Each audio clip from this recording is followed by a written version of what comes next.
Okay, as I've said before, I kind of like to take these crimp-on connectors. You can see there's the metal part's pretty deep in there. So just grab those with a needle-nose pliers out on the plastic. Grab the flat, give it a little twist.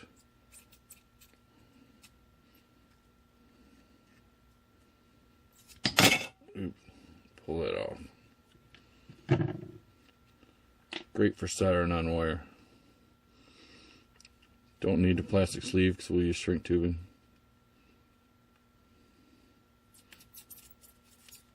There we go.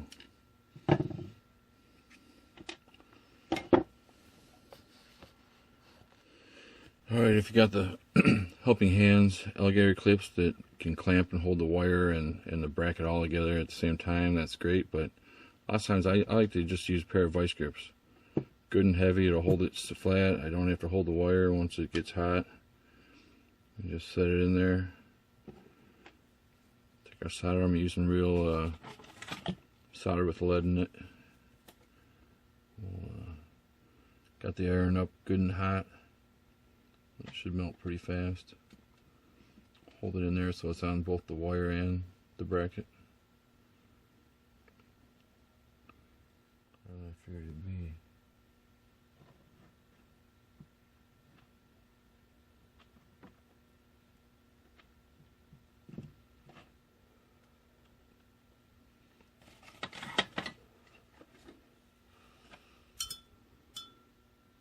That looks like we're alright. Should work. Up in there, fill her up with solder. Should work. Do the black one.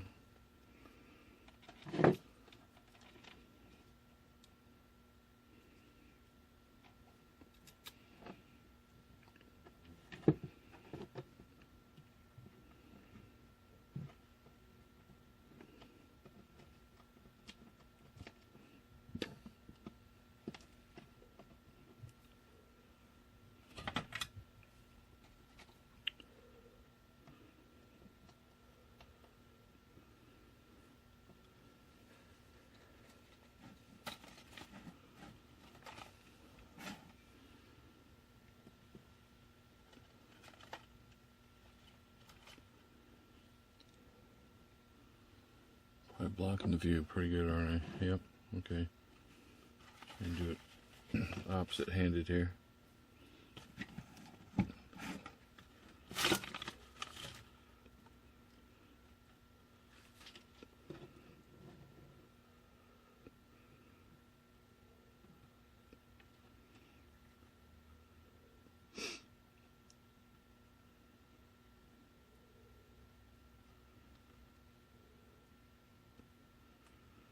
Doesn't hurt to flow the solder in. Solder will help spread the heat. Just want to make sure that the terminal bracket gets hot enough so solder gets a good strong hold on it.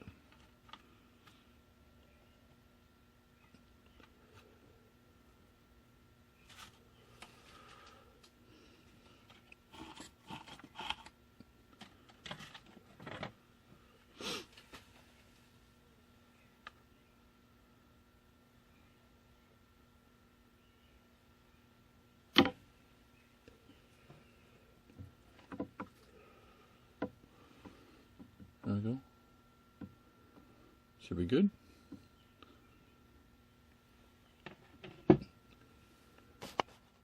Okay, I just want to show you these terminals come with about a 1/4 inch hole in them.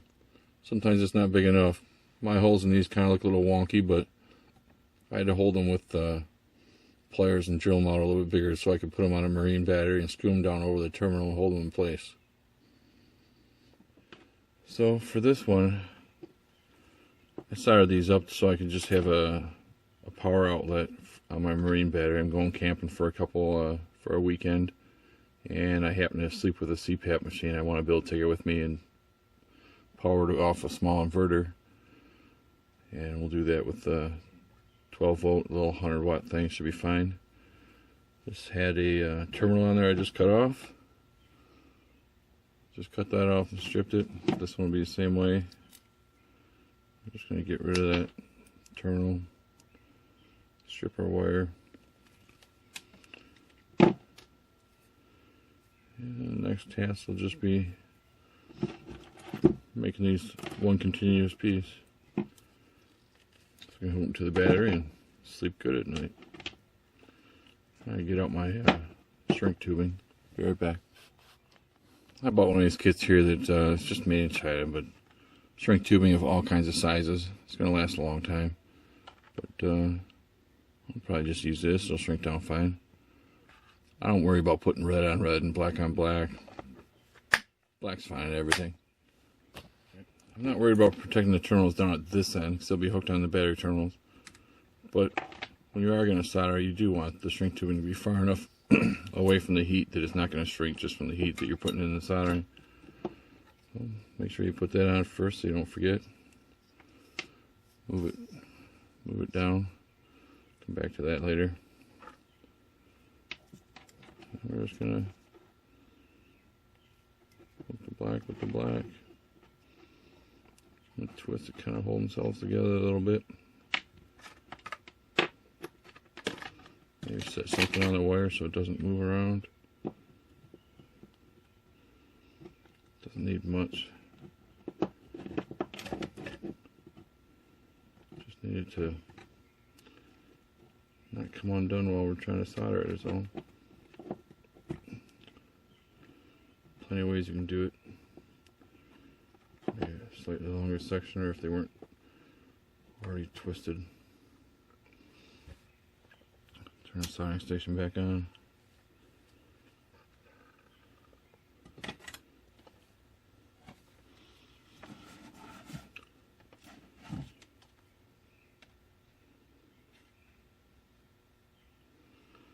It's possible the easier way to do it would be to have one already soldered a little bit so that you just touch the other one to it and warm it up. But it should be alright.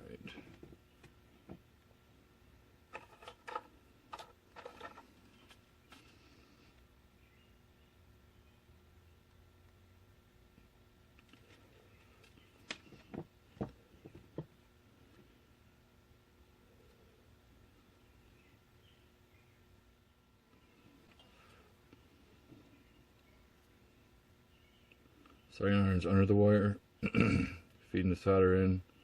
Once the water's hot enough, it'll just wick into it.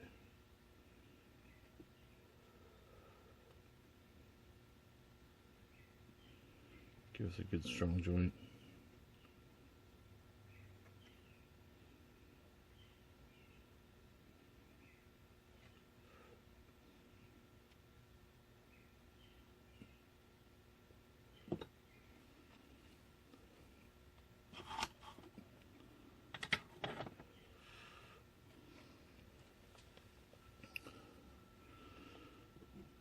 Yep. Plenty hot, I'll tell you that. Okay, we'll let that one cool. Move on to the red.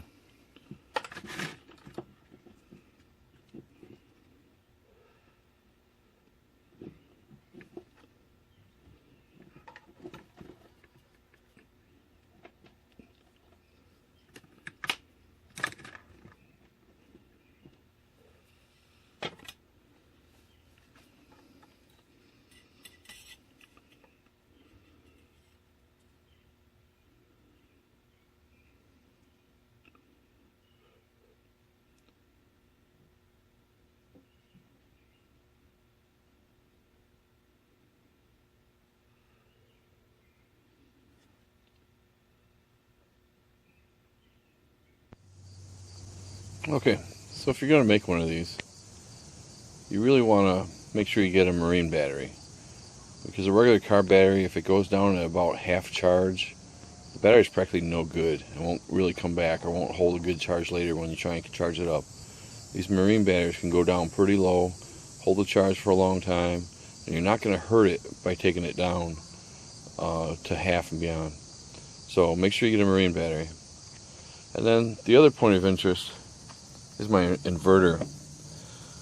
I also have an 1100 watt inverter, and my concern was that with an 1100 watt inverter, if the 1100 watt inverter is in there, I'm not sure if it's only going to convert enough energy from DC to AC, from DC to AC for what's plugged into it, or if an 1100 watt inverter is going to be always taking a lot of DC to convert it into 1100 watts, so it's always available for whatever you plug into it.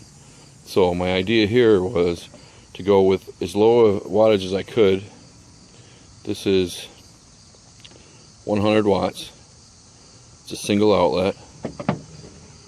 I plug my CPAP machine into here.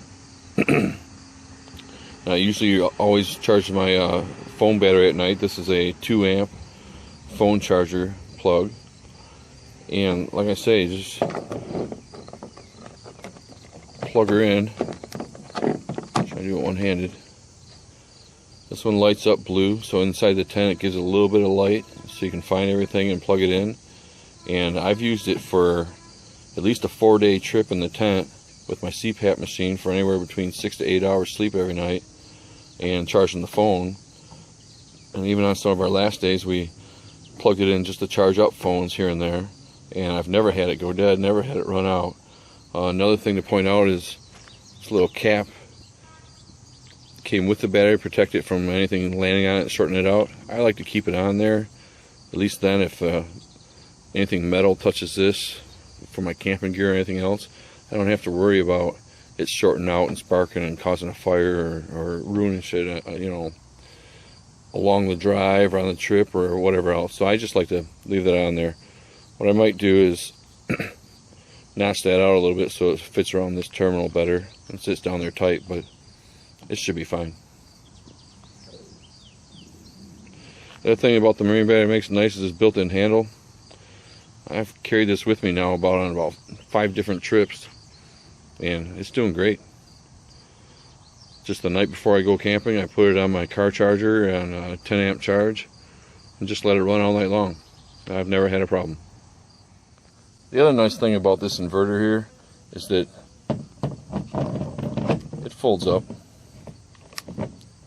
Great for storage, never gonna get hurt, and it's always ready to go. I just put it right in the bag with my CPAP machine and I'm always ready to go.